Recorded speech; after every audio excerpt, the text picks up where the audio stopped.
Hey there, nerd fighters. Have you ever looked at a map of the United States and wondered why half of it seems deserted? Like, seriously, there are entire states where you could drive for hours and only see cows.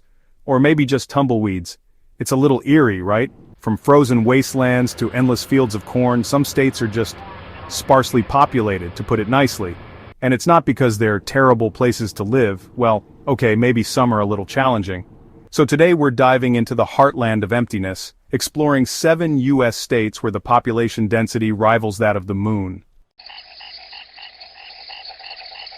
First up, we're heading north, way north, to the land of the midnight sun, and also the midnight, midday, and pretty much all the time darkness, depending on the season. Alaska, folks, is massive. Like ridiculously huge. You could fit Texas inside it twice, with room to spare for a few Rhode Islands.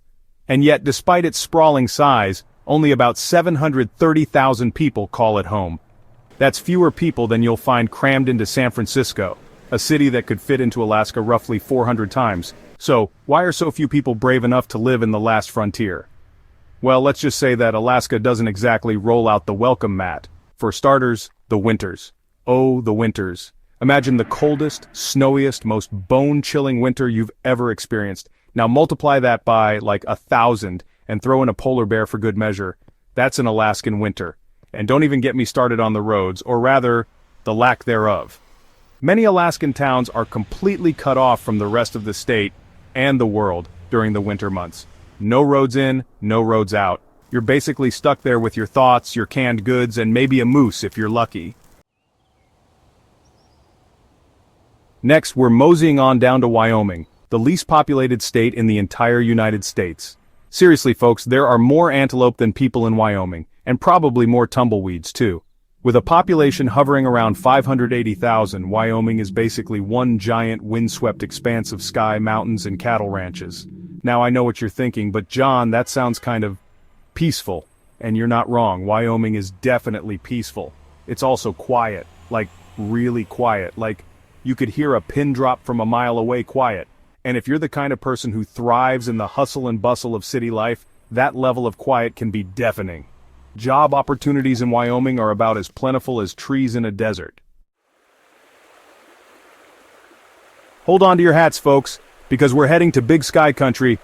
Montana is the 4th largest state in America, boasting majestic mountains, sprawling plains, and enough natural beauty to make even the most jaded city slicker weep with joy. But here's the catch. Barely 1.2 million people live here. That's like spreading the population of one medium-sized city across an area the size of a small country. So, what gives? Why aren't more people flocking to this land of rugged individualism and breathtaking vistas? Well, for starters, there are those winters again. Montana winters are not for the faint of heart. We're talking sub-zero temperatures, blizzards that could bury a small house, and wind chills that could freeze your tears before they even have a chance to roll down your face. And then, there's the isolation. Now I know some of you out there are introverts who relish the thought of being miles away from the nearest human being. But even the most die-hard hermit might start to feel a little lonely in Montana, where your closest neighbor could be a 20-minute drive, or a 3-hour snowshoe trek away. But let's be real. The real reason Montana isn't exactly bursting with new residents, it's just really, really far away from everything, like everything. Want to catch a Broadway show, fly to New York, craving authentic tacos, better book a flight to LA.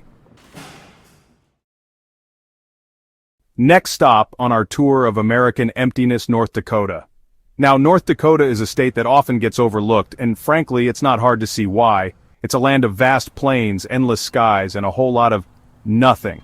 But beneath that seemingly barren exterior lies a state with a rich history, a strong work ethic, and enough oil to make a Texan blush. But let's be real, folks, North Dakota is not for everyone. For starters, the winters. Oh, the winters. Imagine, if you will, a winter so cold that even the polar bears are like, nope, I'm out. That's a North Dakota winter. We're talking temperatures that plummet to minus 30 degrees Fahrenheit, and that's without the wind chill. Blizzards that can bring entire cities to a standstill, and winds so strong they can knock you off your feet. And then there's there's not much else, to be honest. Job opportunities in North Dakota are about as diverse as the landscape, which is to say, not very. Most people here work in either the oil industry or agriculture. And if you're not cut out for a life of drilling for black gold or chasing after cows in a blizzard, well, your options are pretty limited, but hey, North Dakota does have its upsides. For one thing, it's incredibly safe, like seriously safe. Well folks, we've made it to South Dakota, the land of, well, more wide open spaces, friendly people, and a pace of life that's slower than a snail in molasses. South Dakota is a state that's often overshadowed by its more glamorous neighbor to the west, looking at you, Montana. But don't let its unassuming demeanor fool you. This state has a lot to offer, as long as you're not looking for, excitement. South Dakota is home to some of the most iconic landmarks in the American West, including Mount Rushmore, the Black Hills, and the Badlands. But beyond these tourist hotspots lies a state that's largely defined by its agriculture, its small towns, and its lack of people. Seriously folks, South Dakota is sparsely populated even by the standards of this list. With just under 900,000 residents, it's a state where you can drive for hours without seeing another soul, where the stars at night are so bright they'll make you dizzy, and where the sound of silence is broken only by the occasional mooing of a cow or the chirping of crickets. Now I know what you're thinking, but John, that sounds kind of boring. Okay folks, we're heading east, way east, to the land of maple syrup fall foliage, and, well, not much else. Vermont, my friends, is the epitome of New England charm. It's a state of rolling hills, quaint villages, and a pace of life that's so slow it's practically in reverse. With a population of just over 650,000, Vermont is one of the most rural states in America. And I'm not talking about, I live on a cul-de-sac and have to drive 10 minutes to get to the grocery store rural. I'm talking about my closest neighbor is a family of bears, and I haven't seen a paved road in weeks rural. But let's be real. The real reason Vermont isn't exactly teeming with new residents? It's stuck in a time warp, like a really charming, idyllic time warp, but a time warp nonetheless. Ahoy there, nerd fighters! We're setting sail for our final destination, Maine, the Pine Tree State. Now Maine is a state that's often romanticized for its rugged coastline, its charming fishing villages, and its abundance of, lobster. And don't even get me started on the lighthouses. Maine has more lighthouses than Taylor Swift has ex-boyfriends, allegedly. But beneath that idyllic exterior lies a state that's, a little lonely.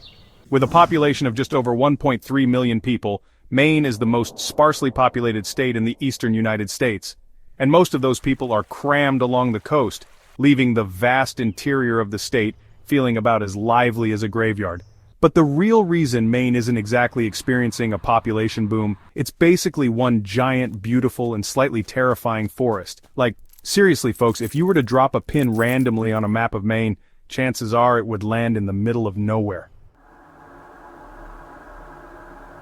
So there you have it, Nerdfighter's 7 US states where you're more likely to encounter a moose than a traffic jam.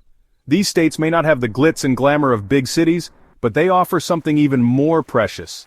Peace, quiet, and a front row seat to nature's greatest hits. Would you trade the bright lights and endless possibilities of a big city for the tranquility and solitude of an empty state? Let us know in the comments below. And don't forget to like, share, and subscribe for more thought-provoking and hopefully entertaining content every week. Thanks for watching.